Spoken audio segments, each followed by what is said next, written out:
नमस्कार दोस्तों। Proton electron neutron को डिस्कवर करने के बाद साइंटिस्ट ये मान चुके थे कि ब्रह्मांड में जो भी मैटर है वो अल्टीमेटली इन्हीं फंडामेंटल एलिमेंट्री पार्टिकल से मिलकर बना हुआ है, क्योंकि हमको पता है कि हाइड्रोजन, हीलियम, कार्बन, ऑक्सीजन, इनमें definite number of neutron, electron, proton रहते हैं। लेकिन विद टाइम धीरे धीरे साइंटिस्ट की डिस्कवरी बढ़ती गई, उनको मुऑन, पायंस, इलेक्ट्रॉन, न्यूट्रिनो ऐसे और अदर पार्टिकल मिलने लगे। अब साइंटिस्ट ये सोचते हैं कि क्या ऐसा है कि जैसे different elements in different proton, electron, neutron से मिलकर बने होते हैं, वैसे ही प्रोटॉन, इलेक्ट्रॉन भी किसी और अदर एलिमेंट्री पार्टिकल से मिलकर बने हो। जी हाँ दोस्तों, तभी शुरुआत होती है standard model of particle physics. ये बेसिकली ये जो पूरा मॉडल है ये एक्सप्लेन करने का प्रयास करता है कि ब्रह्मांड में जो भी मैटर है वो किन एलिमेंट्री पार्टिकल से मिलकर बना हुआ है। एलिमेंट्री पार्टिकल का मतलब ये होता है कि इसको और हम नहीं तोड़ सकते। जैसे नाइट्रोजन में, ऑक्सीजन में हम बताते हैं ना, इतने प्रोटॉन है, इतने न्यूट्रॉन है, इतने इलेक्ट्रॉन है, और फिर अब हम ये भी बोल रहे हैं कि प्रोटॉन, न्यूट्रॉन भी किसी चीज से मिलकर बने होते हैं। तो फंडामेंटली वो जिन चीजों से मिलकर बने हुए हैं उसके और फर्दर उसको नहीं तोड़ा जा सकता, इसलिए उसको एलिमेंट्री पार्टिकल बोलते हैं। और ये पूरा जो स्टैंडर्ड मॉडल है दोस्तों, ये बहुत खूबसूरत है। ये काफी चीजों को एक्सप्लेन करने में मदद करता है और यूपीएससी का भी ये बहुत फेवरेट टॉपिक है। बहुत बार यूपीएससी इससे क्वेश्चन पूछ चुका है। तो आइए समझते हैं कि मॉडल क्या है और इससे हमको क्या सीखने की जरूरत है। तो दोस्तों, जैसा कि हम देख सकते हैं, ये मॉडल बेसिकली कहता है कि ब्रह्मांड में बेसिकली दो ही टाइप के पार्टिकल हैं। एक को वो फर्मियोन्स बोलता है और एक को वो बोसॉन्स बोलता है। इनके डिफरेंट कैटेगरीज को मैं धीरे धीरे समझाऊंगा, आप मेरे संग बने रहिए। फर्मियोन्स और बोसॉन में जो मेजर डिफरेंस है वो दोस्तों स्पिन का है। जैसे कि हम देख सकते हैं, सारे फर्मियोन्स में जो स्पिन है वो हाफ है ना, इंटीजर स्पिन नहीं है। हम सारे फर्मियोन्स में देख सकते हैं कि हाफ स्पिन है, जबकि बोसॉन्स की अगर हम बात करें तो इंटीजर स्पिन है। ठीक है, इंटीजर स्पिन है। तो यही मेजर कैटेगराइजेशन है फर्मियोन्स का और बोसॉन्स का। ये दो कैटेगरी ऑफ जो पार्टिकल्स हैं, ये बेसिकली स्पिन के आधार पर हमने इनको डिवाइड कर दिया है। तो अब सवाल ये उठता है कि सर, इतनी देर से तो आप बता रहे हो कि प्रोटॉन, न्यूट्रॉन किससे मिलकर बने होते हैं। अरे भाई थावस रखो, अभी समझाते हैं आपको कि प्रोटॉन, न्यूट्रॉन भी किससे मिलकर बने होते हैं। तो जैसा कि आप देख सकते हैं कि फर्मियोन्स की भी दो कैटेगरी होती है। एक को हम क्वार्क बोलते हैं और एक को हम लेप्टॉन्स बोलते हैं। और ये क्वार्क और लेप्टॉन बेसिकली 3 जनरेशन में पाए जाते हैं। आप देख सकते हैं, first generation, second generation, third generation. और जैसे-जैसे हम जनरेशन बढ़ा रहे हैं, आप देख सकते हैं कि इसका मास भी बढ़ता हुआ जा रहा है। और जितना इनका मास बढ़ेगा उतना ही ये एलिमेंट अनस्टेबल होते हुए चले जाएंगे। तो अल्टीमेटली सेकंड और थर्ड कैटेगरी के जो फर्मियोन्स हैं, चाहे हम क्वार्क की बात कर लें या इलेक्ट्रॉन्स की बात कर लें,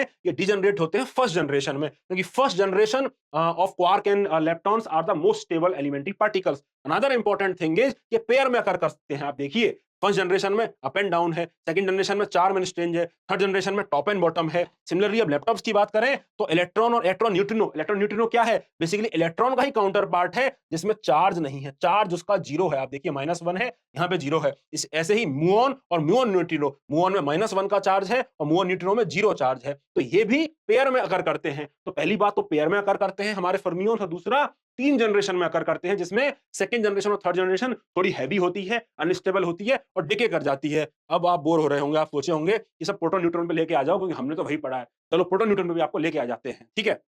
देखिए, जो एक न्यूट्रॉन होता है वो बेसिकली 2 डाउन क्वार्क और 1 अप क्वार्क से मिलकर बना है। सिमिलरली जो प्रोटॉन होता है वो 2 अप क्वार्क और 1 डाउन क्वार्क से मिलकर बना है। तो आप देख सकते हैं कि जैसे हम एलिमेंट्स हैं उनको तोड़ते थे, भैया इसमें हाइड्रोजन में इतना प्रोटॉन है, इतना न्यूट्रॉन है, हीलियम में इतना प्रोटॉन है, इतना न्यूट्रॉन है। वो प्रोटॉन भी, वो न्यूट्रॉन भी अपने आप में फर्दर एलिमेंट्री पार्टिकल में टूटे पड़े हैं। तो इनकी कैरेक्टरिस्टिक जरा देख लेते हैं। इनकी कैरेक्टरिस्टिक अगर हम देखेंगे तो हम पाएंगे कि जो अप क्वार्क है, अप क्वार्क को आप ध्यान से देखिए, अप क्वार्क में आप पाएंगे कि इसका चार्ज कितना है, 2/3, प्लस का 2/3, और डाउन में चार्ज कितना है, माइनस का 2/3। हमने क्या देखा अभी इस वाले केस में कि जो न्यूट्रॉन होता है उसमें दो एक अप क्वार्क है और दो डाउन क्वार्क है। तो डाउन क्वार्क का चार्ज कितना बताया था मैंने?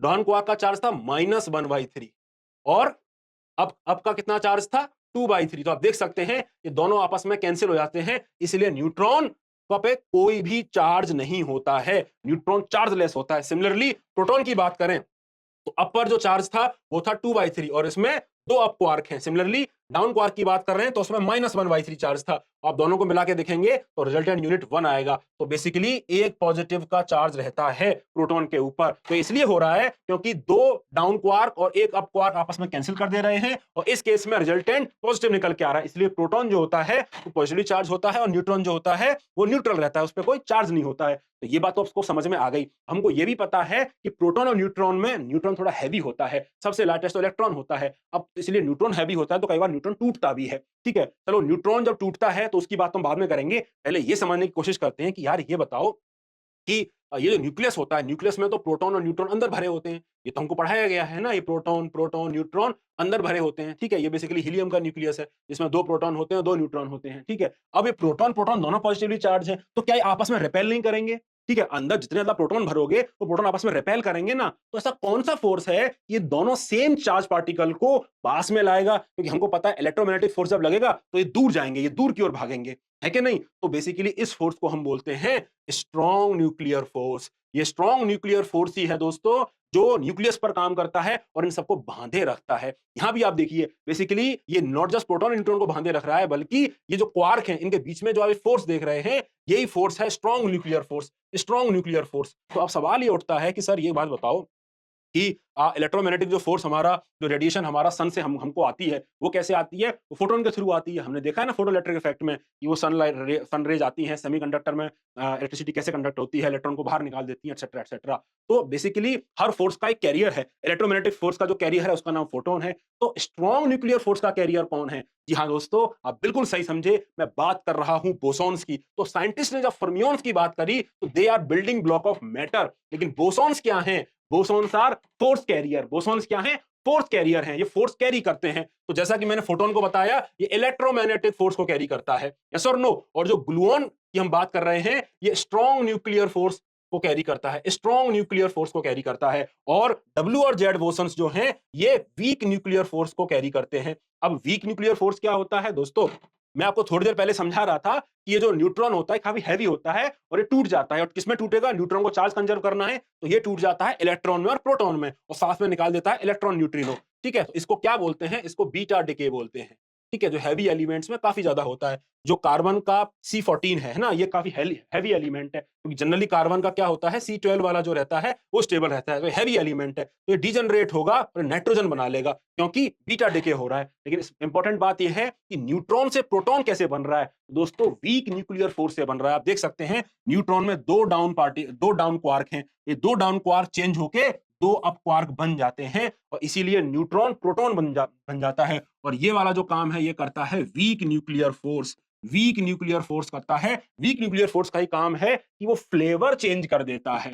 फ्लेवर, फ्लेवर दोस्तों इसी को बोलते हैं, up and down are two flavours. तो बेसिकली अप डाउन बदल गया, डाउन अप हो गया, इसी को फ्लेवर बोलते हैं। तो week nuclear force flavour change कर सकता है, और इसीलिए वो एलिमेंट ही चेंज कर दिया, क्योंकि न्यूट्रॉन से जब प्रोटॉन बना, तो प्रोटॉन तो उसको एक एलिमेंट आगे ले गया, 6 से 7 कर दिया, तो नाइट्रोजन बना दिया। ठीक है? तो बीटा डिके में जो वीक न्यूक्लियर फोर्स है, उसका काफी अहम योगदान है। ठीक है? और वहां पे डब्ल्यू बोसॉन्स और Z bosons are the force carrier. तो जो वीक न्यूक्लियर फोर्स है उसको डब्ल्यू बोसॉन्स और जेड बोसॉन्स कैरी करते हैं, जैसा प्रोटॉन्स इलेक्ट्रोमैग्नेटिक फोर्स कैरी कर रहा है, और ग्लूऑन्स जो है वो स्ट्रॉन्ग न्यूक्लियर फोर्स कैरी कर रहा है। तो अब आप देखेंगे, अगर आप बोसॉन्स को इन सब चीजों को ध्यान से देखें, तो देखिए जो ग्लूऑन है उसका मास कितना है? ग्लूऑन का मास कितना है? 0 है। ठीक है? प्रोटॉन का मास कितना है? 0 है। जबकि इलेक्ट्रॉन का कुछ मास है, ठीक है? क्वार्क का कुछ मास है, डाउन का कुछ मास है, ठीक है? बाकी चीजों के मास हैं, लेकिन ग्लूऑन का और फोटॉन का कोई मास नहीं है। तो अब साइंटिस्ट ये सोचने लगे कि ऐसा कैसे है कि कुछ एलिमेंट्री पार्टिकल का तो मास नहीं है और बाकी एलिमेंट्री पार्टिकल का मास है। साइंटिस्ट ये सोचने लगे, तो भैया उन्होंने बताया कि देयर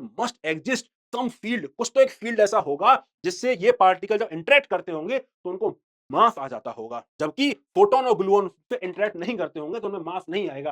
साइंटिस्ट ने उसी का नाम दिया हिग्स फील्ड, और इस फील्ड को कैरी करने वाला चीज को बोला गया हिग्स बोसन। हिग्स बोसन का खुद का मास होता है, जिसको रिसेंटली डिस्कवर किया गया था कि हिग्स बोसन के इंटरेक्शन से सारे पार्टिकल्स में मास आता है, जिनमें भी मास आता है, और जो इंटरेक्ट नहीं करते हैं उनमें मास नहीं आता है। तो दैट इज हाउ जो एलिमेंट्री मॉडल है पार्टिकल का, वो यही समझाता है, बेसिकली स्टैंडर्ड मॉडल है कि मास क्यों होता है, क्यों नहीं होता है, ये एक्सप्लेन करने का प्रयास करता है। ठीक है? तो हमको हिग्स बोसन समझ में आ गया, हमको ग्लूऑन्स का रोल समझ में आ गया, फोटॉन्स का रोल समझ में आ गया, डब्ल्यू और जेड बोसन हमको समझ में आ गए। ठीक है? तो बेसिकली स्टैंडर्ड मॉडल हमको समझ में आ रहा है कि कैसे-कैसे पार्टिकल को मास दे रहा है, कैसे-कैसे फंडामेंटल तरीके से एलिमेंट्स जो हैं, डिफरेंट प्रोटॉन, न्यूट्रॉन, इलेक्ट्रॉन है, वो कैसे बनते हैं। ठीक है? तो अब लेकिन कुछ टर्म्स हैं दोस्तों जो मैंने मिस कर दी थी। ठीक है? तो कुछ टर्म्स हैं जो मैंने मिस कर दी थी, आइए अब उनको समझाता हूं कि उनका क्या मीनिंग है। ठीक है? तो फर्मियोन, जैसा कि मैं पहले बता रहा था, कि स्पिन हाफ के मल्टीपल में होती है, क्योंकि बोसॉन में जो है वो इंटीजर होता है। सिमिलरली तो इनको फर्मियोन्स और बोसॉन्स में ऐसे ही डिवाइड किया गया है। क्वार्क और लेप्टॉन्स आप समझ पा रहे हैं, क्वार्क और लेप्टॉन्स क्या होते हैं। ठीक है? अब बात करते हैं इनका फर्दर कैटेगराइजेशन डिफरेंट डिफरेंट तरीके से किया गया है।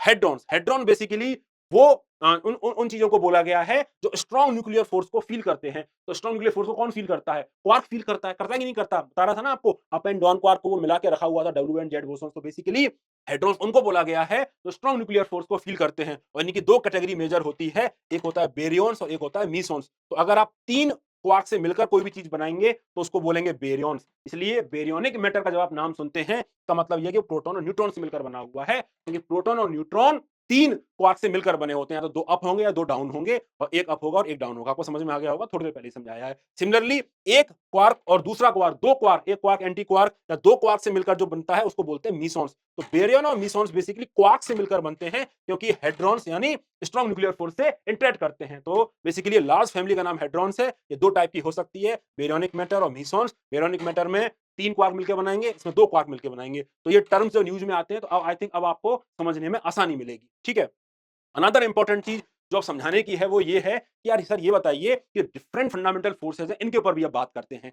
ठीक है? तो आइए अब समझते हैं कि डिफरेंट फंडामेंटल फोर्स वो कैसे काम करते हैं। ठीक है? तो देखिए ग्रेविटेशनल फोर्स, 4 फोर्सेस को फंडामेंटल फोर्स बोला हुआ है। ठीक है? ग्रेविटेशनल फोर्स की अगर हम बात करें तो क्या है? 2 मास के बीच में जो अट्रैक्शन है उसको ग्रेविटेशनल फोर्स बोलते हैं, और ये हमको पता है सन पृथ्वी पर लगा रहा है, इसका मतलब इसकी रेंज बहुत ज़्यादा है। इसकी जो रेंज है वो बहुत ज़्यादा है। इनफाइनाइट रेंज हम इसकी बोल सकते हैं। इसकी रेंज जो है वो इनफाइनाइट है। यस और नो? सिमिलरली इलेक्ट्रोमैग्नेटिक जो फोर्स है, इसकी रेंज भी इनफाइनाइट बोली हुई है। और इलेक्ट्रोमैग्नेटिक फोर्स क्या होता है? ये होता है तो चार्ज के बीच में जो फोर्स लगता है। हमको पता है कि पॉजिटिव और नेगेटिव चार्ज एक दूसरे को अट्रैक्ट करते हैं, और पॉजिटिव पॉजिटिव और नेगेटिव नेगेटिव एक दूसरे को रिपेल करते हैं। इस फोर्स को इलेक्ट्रोमैग्नेटिक फोर्स बोला हुआ है। इसकी रेंज भी इनफाइनाइट है कि नहीं? ये भी हमको पता है। तो अब बात करते हैं स्ट्रॉन्ग फोर्स और वीक न्यूक्लियर फोर्स की, और ये हमको पता है कि एटॉमिक लेवल पर काम करते हैं, तो इनकी रेंज तो कम ही होनी चाहिए। यस और नो? तो स्ट्रॉन्ग फोर्स और वीक न्यूक्लियर फोर्स की रेंज जो है वो कम होती है। अब स्ट्रेंथ की बात करते हैं, इंटेंसिटी की बात करते हैं। अच्छा आप बताइए, आपके हिसाब से जो ग्रेविटी का फोर्स है उसकी स्ट्रेंथ क्या होगी? ठीक है? इलेक्ट्रोमैग्नेटिक फोर्स और ग्रेविटी के फोर्स को कंपेयर करके बताइए कि कौन ज़्यादा स्ट्रॉन्ग है। ठीक है? अब मैं आपकी हेल्प करता हूँ। ठीक है? अगर सपोज़ मैं एक चुंबक लेता हूँ और वो चुंबक ज़मीन पर गिर जाती है। यस और नो? वो चुंबक ज़मीन पे गिर जाती है, तो उस चुंबक का कुछ मास है, उस चुंबक का, उस मैग्नेट का जो कुछ मास है, उस मास पे ग्रेविटी लगी हुई है, इसलिए वो ज़मीन पे गिर गई। अब मैं एक और मैग्नेट लेके आता हूँ और उस मैग्नेट से उसको उठाने की कोशिश करता हूँ। तो आपको पता है कि अगर मैं उसको थोड़ा-सा पास ले जाऊँगा, तो वो जो ज़मीन पे गिरी हुई चुंबक है, वो उसको ऊपर की ओर खींच लेगी। तो अब ऐसा वो क्यों कर पा रही है? क्योंकि इलेक्ट्रोमैग्नेटिक फोर्स लग रहा है। अब आप सोचेंगे, अब आप बताइए इलेक्ट्रोमैग्नेटिक फोर्स स्ट्रॉन्ग है कि ग्रेविटी स्ट्रॉन्ग है? इसको ऐसे भी समझिए कि पूरी पृथ्वी मिलके जितना ग्रेविटी का फोर्स उस चुंबक पर लगा रही थी, मैग्नेट पे लगा रही थी, ज़मीन पे पड़ा हुआ था, उसको मात्र एक छोटे से चुंबक ने खींच लिया। तो इलेक्ट्रोमैग्नेटिक फोर्स कहीं ज़्यादा स्ट्रॉन्ग होता है, ग्रेविटी का फोर्स इतना स्ट्रॉन्ग फोर्स नहीं है। आ रही है आपको बात समझ में? ठीक है, ये समझ में आ गया। और स्ट्रॉन्ग न्यूक्लियर फोर्स की तो मैंने बता ही दी कि भैया वो तो प्रोटॉन-प्रोटॉन को पास रखता है ना? सेम चार्ज को पास रखने की वो कैपेसिटी रखता है। तो इलेक्ट्रोमैग्नेटिक फोर्स जो अपने आप में बहुत स्ट्रॉन्ग है, इसको भी अगर वो ओवरकम कर सकता है, तो वो स्ट्रॉन्ग न्यूक्लियर फोर्स है। क्योंकि तभी तो जो रिपेल वाला फोर्स था उसको वो ओवरकम करके उनको पास में बाँधा हुआ है। तो strong nuclear force is the strongest of them all. ठीक है? ये क्लियर हो गया। और ग्रेविटेशन जो फोर्स है ये वीकेस्ट है। ठीक है? तो उसके बाद नंबर आता है स्ट्रॉन्ग फोर्स के बाद नंबर आता है इलेक्ट्रोमैग्नेटिक फोर्स का, और फिर नंबर आता है वीक न्यूक्लियर फोर्स का। तो आई होप आपको चारों फंडामेंटल फोर्सेस की रेंज और उनकी स्ट्रेंथ के बारे में आइडिया लग गया होगा, ये कैसे ऑपरेट करते हैं। तो क्या जो इसका स्टैंडर्ड जो मॉडल है पार्टिकल फिजिक्स का, क्या ये सब कुछ एक्सप्लेन करता है? जी नहीं, सब कुछ एक्सप्लेन नहीं करता है। फॉर एग्जांपल ये हमको ये नहीं बताता है कि ग्रेविटेशनल जो फोर्स है उसको कौन कैरी करता है। फॉर एग्जांपल इलेक्ट्रोमैग्नेटिक फोर्स को फोटोन करता है, एक को डब्ल्यू जे बोसॉन करता है, एक को ग्लूऑन्स करता है। तो ग्रेविटेशनल फोर्स को कौन सा बोसॉन्स कैरी करता है, इसके बारे में हमको पता नहीं चलता है। ठीक है? तो ये एक बहुत बड़ा लिमिटेशन है। ठीक है? आप दोनों में डिफरेंस समझिएगा। ठीक है? हिग्स जो फील्ड है वो मास देता है। Mass is not same as gravitational force. ठीक है? ये आपने पढ़ा होगा ना, F is equal to ma। ठीक है? तो ये जो होता है ये ग्रेविटेशनल फोर्स G हो जाता है पृथ्वी के केस में। तो ये मास क्यों आता है ये हिग्स फील्ड समझाता है। G मतलब ग्रेविटेशनल का फोर्स कैसे लग रहा है ये नहीं समझाता।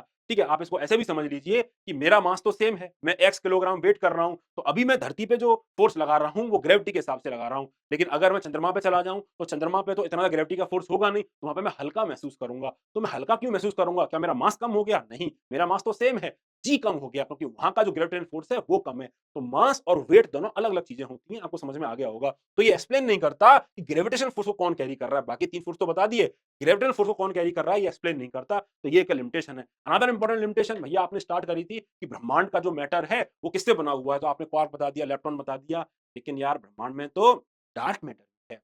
तो डार्क मैटर और डार्क एनर्जी क्या होता है इसको हम बाद में कभी डिस्कस करेंगे। तो डार्क मैटर को भी एक्सप्लेन नहीं करता है कि डार्क मैटर किससे मिलकर बना हुआ है। सिमिलरली ब्रह्मांड में एंटी मैटर भी है, आपने सुना ही होगा, ठीक है, इलेक्ट्रॉन के अपोजिट पार्टिकल ही पाए जाते हैं, यस और नो। तो जो एंटी मैटर है वो ब्रह्मांड में उतना कम क्यों है, मैटर इतना ज्यादा क्यों है, एंटी मैटर क्यों कम है, इसको भी एक्सप्लेन नहीं करता है। तो there are various limitation to this standard model, yet ये काफी चीजें एक्सप्लेन करने का प्रयास करता है। ठीक है, तो आई होप दोस्तों आपको ये काफी इंपॉर्टेंट टर्म समझ में आई होंगी, ये कैसे काम करते हैं ये समझ में आया होगा। तो कमेंट सेक्शन में मुझे लिख के बताइए कि क्या मैं आपको समझा पाया, क्या आप ये समझ पाए, और हाँ तो कमेंट सेक्शन में जरूर लिखिएगा और बताइएगा अगला वीडियो मैं किस टॉपिक पर बनाऊं। और ये टॉपिक यूपीएससी प्रीलिम्स के लिए बहुत इंपॉर्टेंट है, उसको याद कर लीजिएगा। चलिए मिलते हैं अगले वीडियो में बहुत जल्दी ही, तब तक के लिए बाय बाय, टेक केयर।